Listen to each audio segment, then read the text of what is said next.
Hi, this is Stephen Webera. I'm just doing my follow-up video for my animation system. I was able to get pretty much everything working except for the humanoid. It doesn't work perfectly. It's there.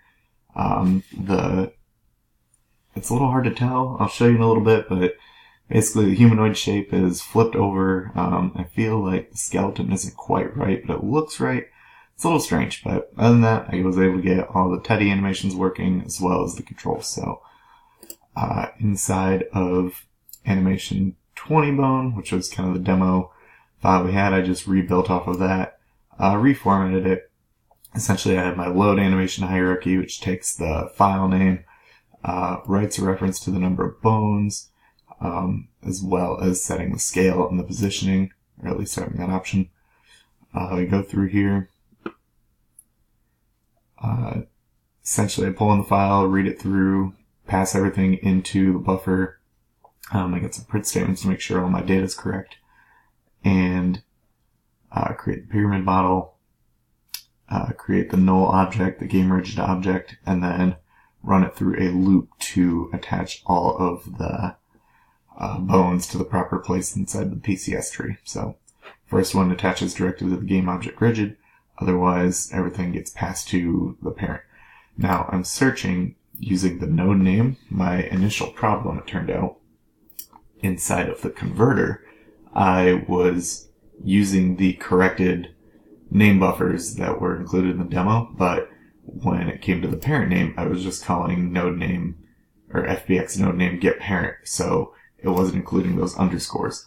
Ironically, I would have been able to find that a lot quicker had I been working with the humanoid, because the parent name had the humanoid colon in front of it, but I was able to figure it out. So that was essentially working pretty well. After that, it was just a matter of getting some scaling, pulling in the animation data properly, which I was able to do. Again, I just worked off of this set animation hierarchy, which is the demo function. Over here, I have a load animation data, works similar to load animation hierarchy, which just loaded up the skeleton. This just goes through, gets the clip header with all the clip information about the number of frames, things like that. Use some pointer magic to get to each of the frame bucket headers and the bone arrays for each frame.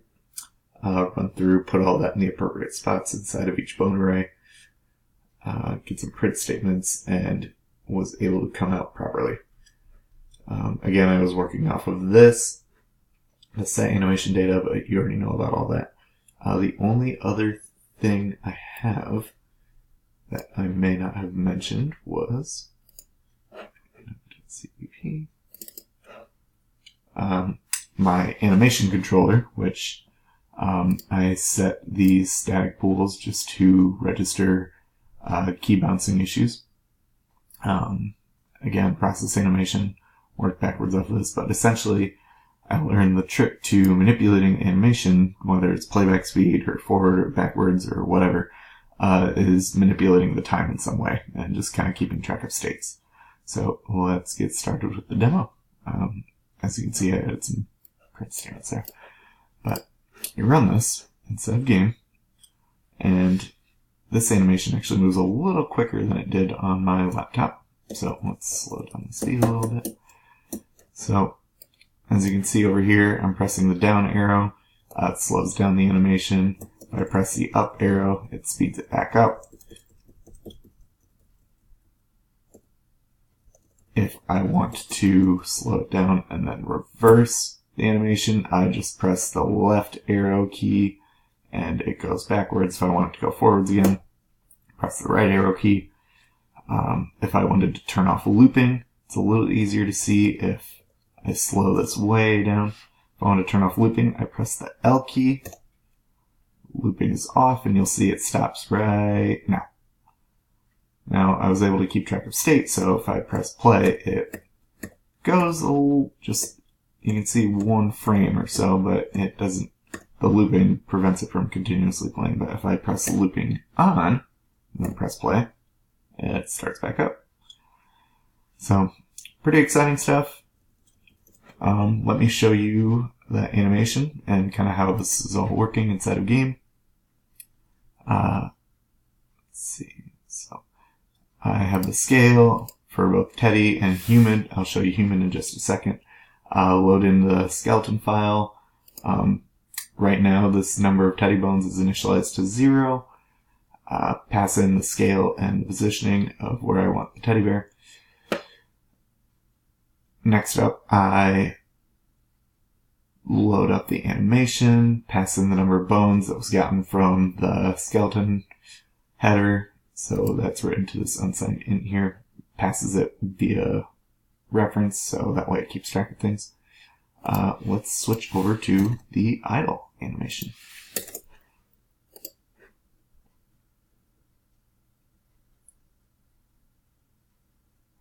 And as you can see, the teddy bear is idling. I can speed up how fast he idles.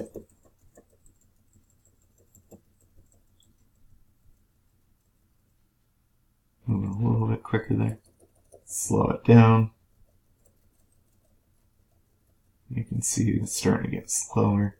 I think I need to calibrate this a little bit more because I feel like it should slow down a bit faster than that.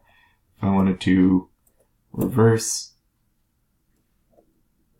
now go forward, and reverse, and go forward, reverse, go forward. Lots of fun. If I want to pause it, it still works. Oh, sorry. If I want to stop it, I just hit the stop pause animation. That's the S key. You can see right over here. And if I want to play it again, press play. If it's already playing, you press play, it doesn't do anything. But if you press stop, if it's already stopped, if you press it again, it doesn't do anything. You need to press play to get it going. If I want to turn off looping, just hit the L key, and it will stop at the end of the idle animation.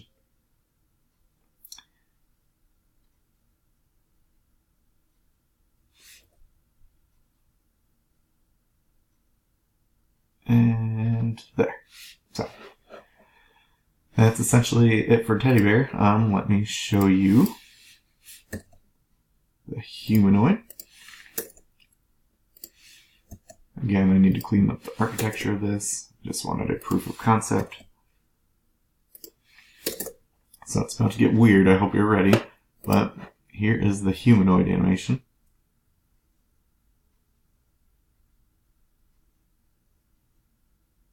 Let's see, I have all my print statements where I was checking my stuff. So it's doing this weird thing where I'm not really sure what's happening. It looks like the arm is where the leg is supposed to be, and the leg is where the arm's supposed to be. You can kind of see him, which animation did I pulled up? Punching. You can kind of see him doing the right thing. It's still just really off. I tried adjusting the camera angle. I tried adjusting the game object rigid. It was just not working properly at all, which was really bizarre, in my opinion. I thought I was pulling the skeleton out right. You can see the hands and just the hierarchy. It looks kind of the same. Correct, but I'm thinking the animation data must be off. That's the only real explanation after trying to adjust the camera and everything. But you can see it's almost there. Let me show you the shot animation. You can see him when he clearly gets shot and falls over.